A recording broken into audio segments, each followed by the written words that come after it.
Looks like we've got a music lover here. Music heals the soul. He's dancing! Welcome back to Definitely Not Definitive. I'm Ken. And I'm Bethany. We're just a couple of kooky, crazy kids in love that love reacting to Legend of Korra. Yes, we do. This is season 2, episode number 12 that we're checking out today. And you can get our full watch-along reactions and early ad-free access over on Patreon. Links in the description of this video. We also have a playlist for all of our reactions for Legend of Korra. In case it's the first time you're checking us out, go ahead and catch up. Yeah. Are you ready to do this? I'm ready. Okay. Spoiler alert, Harmonic Convergence, I guess it's gonna happen. I know she's healing her, but like just putting an unconscious person in a bathtub, I know it's the best idea.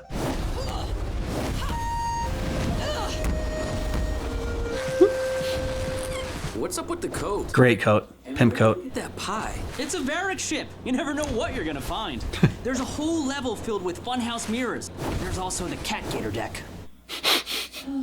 So, have you told Korra yet about how you guys broke up and then you kind of started dating Asami while she was off getting attacked by dark spirits? Huh. Waiting for the right moment. Mako. You know, a wise man once told me that delivering bad news to a girlfriend was like ripping off a blood-sucking leech. You just have to do it fast and get it over with. Hate it when you listen to me. Looks like Charlie Brown character there. Bolin. I'm going to close the spirit portals, lock Vatu in for another 10,000 years, and make Unalaq wish he'd never been born! Yeah! There we go. That's what I'm looking for. Now is definitely not the right time. Thanks, Mako. Did you want something? No. As soon as we reach the Southern Water Tribe, we'll blast through the blockade at the main port. Then we can rendezvous with Tunrock and his troops, crash through the defenses around the portal. Since when does my little brother want to crash or blast through anything? I'll do whatever it takes to save my daughter. We all want to save Jinora, but I think your plan might be a tad over-aggressive. And what do you suggest? An attack like this calls for strategy. I remember when I was surrounded by pirates. We managed to capture them all. Some great earmuffs. Just a feather, 2 eggs, and a barrel of molasses. I don't want to hear any of your crazy stories now. This is serious. I think maybe we do want to hear that one, though. I want to hear the rest of that story. I just picked up a distress signal from the Southern troops. There's a problem.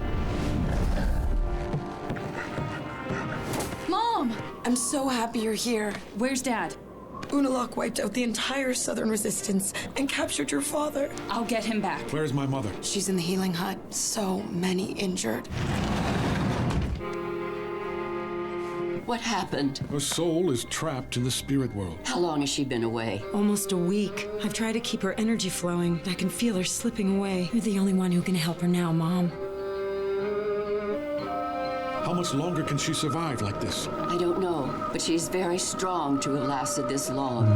I talked to the rebels. They said Unalaq's got the southern portal surrounded. Harmonic Convergence is only a few hours away. Then we have to break through the enemy lines ourselves and get to the portal now. There's no use in talking anymore. We know what our mission is. You know, I was in a similar situation once. Listen to him. My platoon had crawled through the desert with no water for a week, but when we finally located the only oasis for 100 miles, it was surrounded by angry sandbenders. I realized our only chance to get to the water was to drop in from above. And with the help of a few well-trained hog monkeys... Enough! Hog monkeys? Can't you see that the fate of the world and Jinora's life depends on what we do here today? That's what he's trying to help you out with. Maybe Bumi's right. Maybe we can attack from above. What are you thinking? Good job, Asami. You, Tenzin, Bumi, and Kaya can fly into the spirit portal on Oogie when you see an opening. Let's get moving. Someone who didn't just hear his story, actually listened to it. Oh, Naga and Papu. I mean, no, it's too dangerous. Especially Papa. What are we still doing here, Father? The invasion was completely successful, and the Southern Tribe is under our control. The spirit portals are open. You've restored balance. Now we would like to go home. It was never about that. What else is there? The Water Tribe is united. After today, there will be Are no they more united? Water Tribe. The world is about to be transformed into something magnificent, and I will lead this glorious revolution. We're all gonna die and become spirits. The Avatar will be here soon. She has no choice. Yeah, Asami. Are you ready? I'm an earthbender strapped to the wing of a plane hundreds of feet in the air, so... No? Don't worry. Okay. I think they were expecting it! Damn. How did that plane just not get shredded? Because the Sami's driving.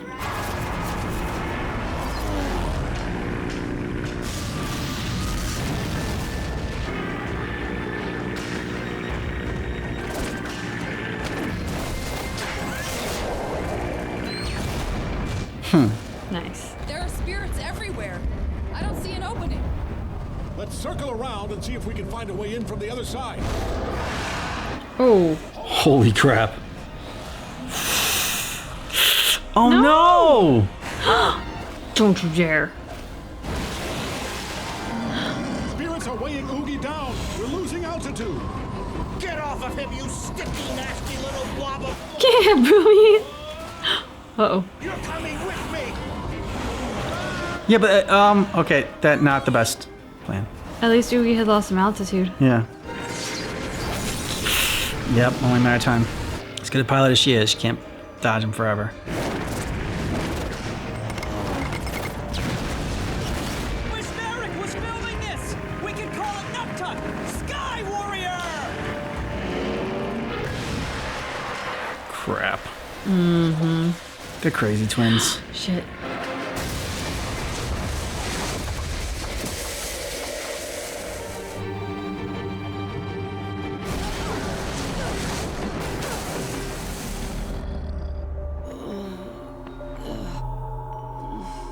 Dad.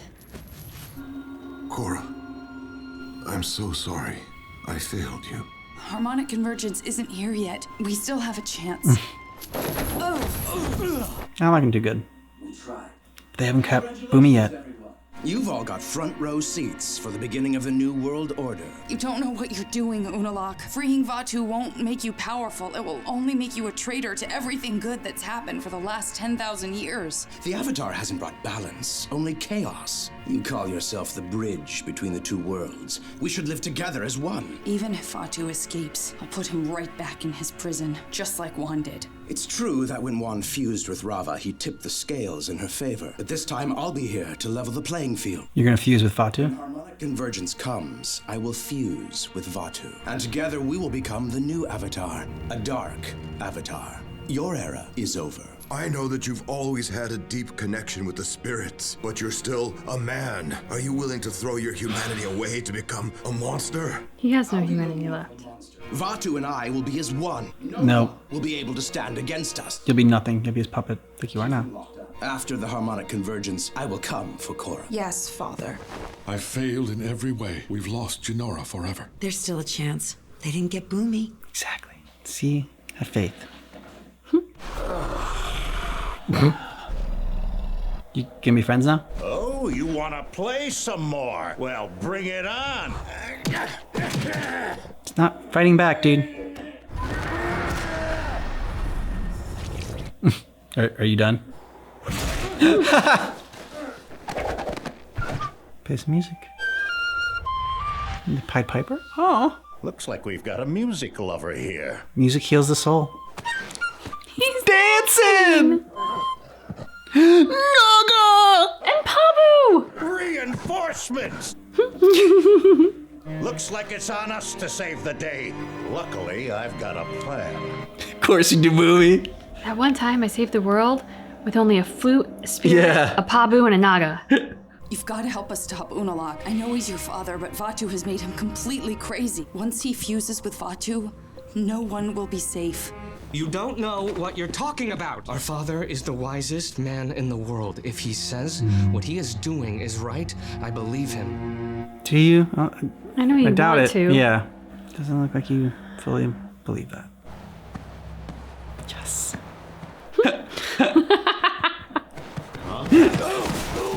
You know, if I wanted some ball of evil lurking over my shoulder all the time, I'd have stayed home with my mother-in-law.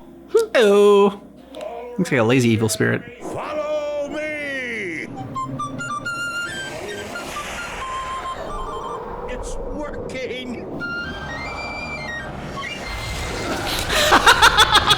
It's not working! But not all spirits like music. Okay. Noted. Taking the music. Uh-oh. That's all you need to do. Cause some chaos. This is 100% part of the plan.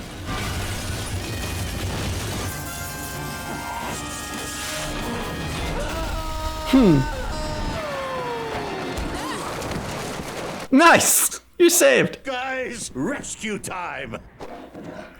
Yeah! Pavo and Tapanaga looked gangster. How did you manage to take out this entire encampment on your own? You should listen to him. Oh, never mind. You wouldn't believe it anyway. Boomy, better be lucky than good. You run into the portal. I'll try to hold off anyone who comes after you. Dude, you can't even hold yourself up. Can you take Oogie and my dad back to my mom? Mm-hmm. This is my fight now. Korra, I love you. I love you too, Dad. Yip yip. Once we're inside, you go find Janora. Mako and Bolin will take care of Unalaq while I close the portal so Vatu can't escape. If everything goes as planned, we'll all walk out together after Harmonic Convergence. If not, We're all dead. let's go.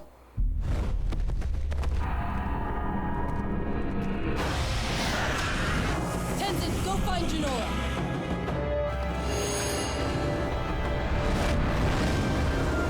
Yeah. She's not defenseless now.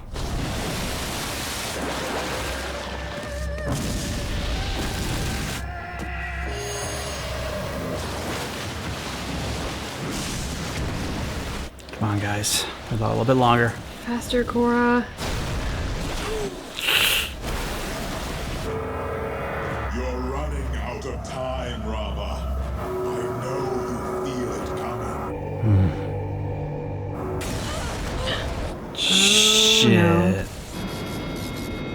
So already things not going according to plan. Mm-hmm.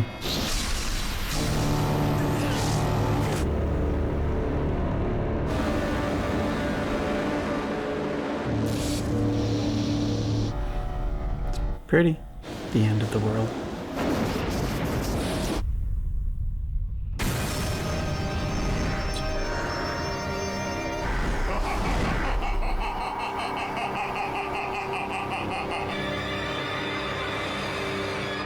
It's a fake laugh.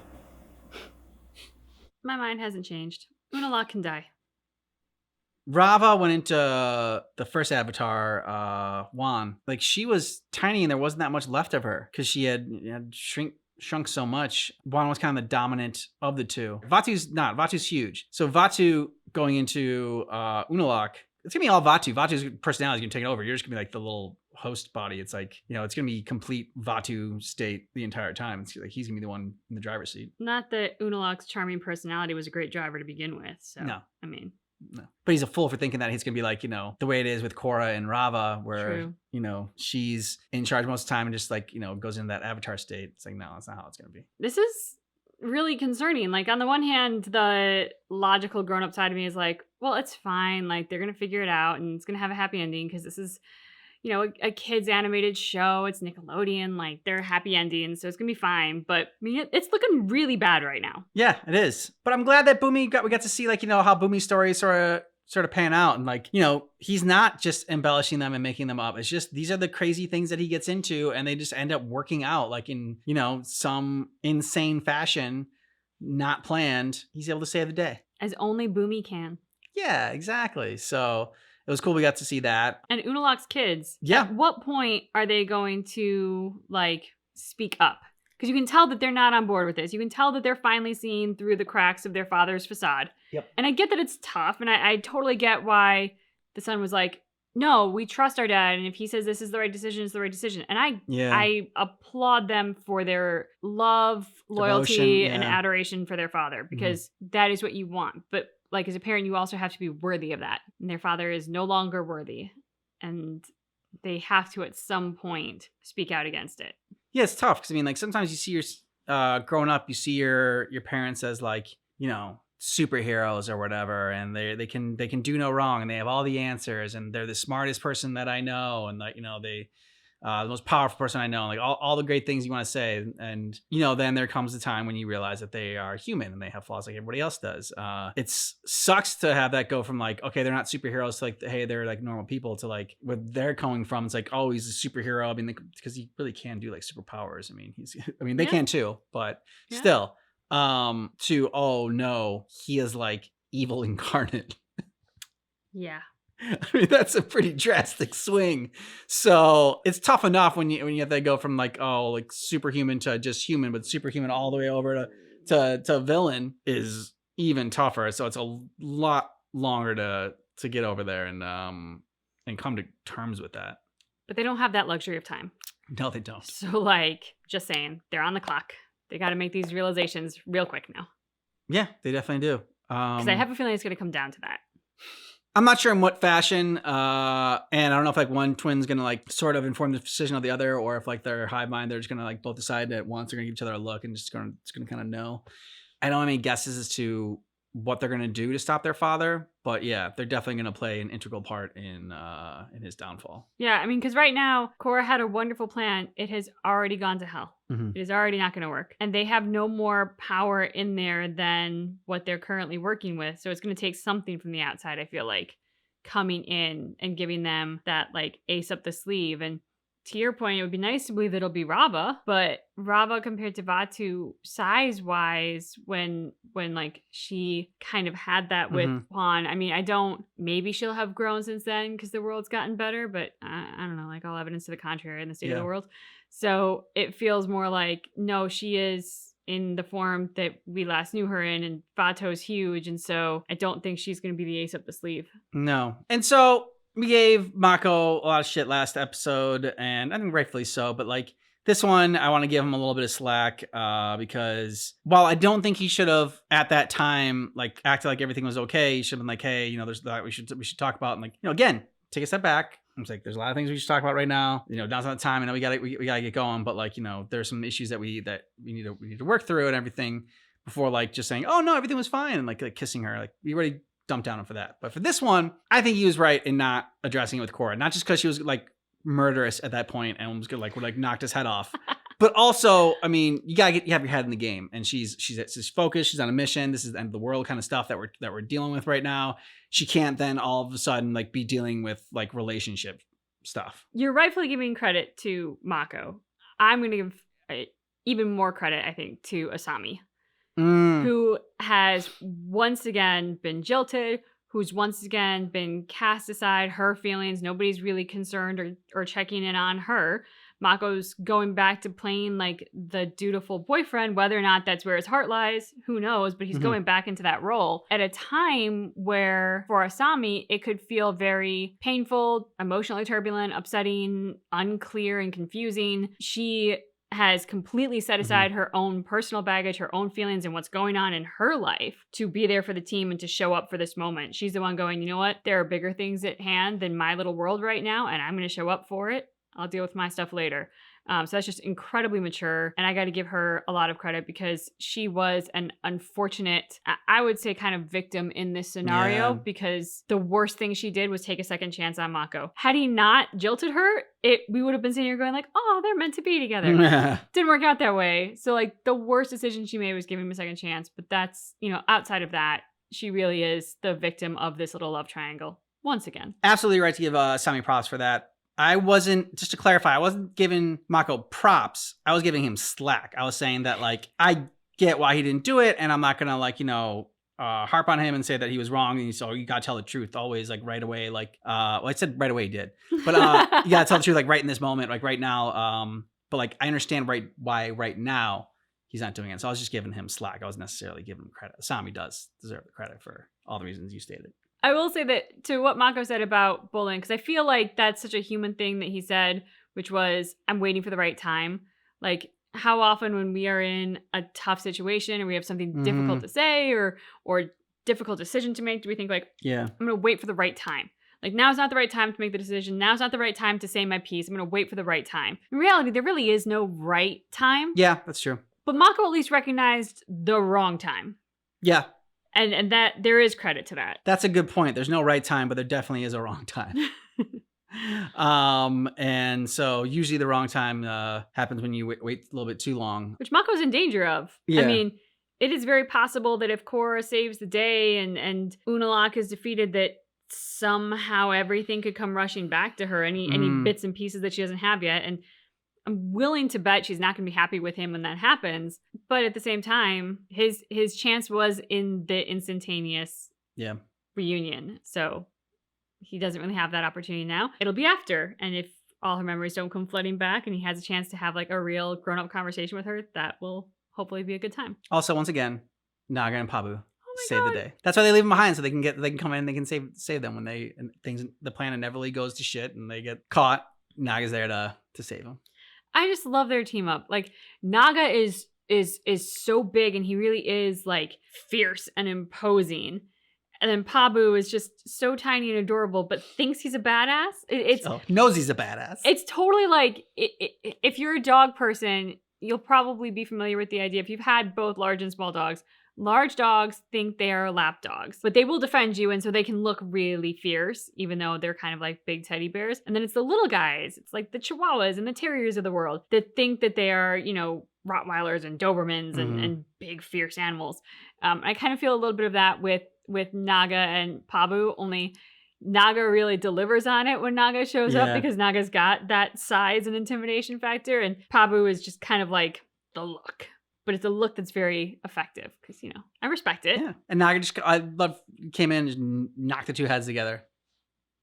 Yeah. That was beautiful. No notes. Let us know what you thought about this down below in the comments. And if you want early ad-free access and to see our full watch-along reactions, check out Patreon. Links in the description of this video. Thanks for watching Legend of Korra with us, but you keep in mind that our reaction is definitely not definitive.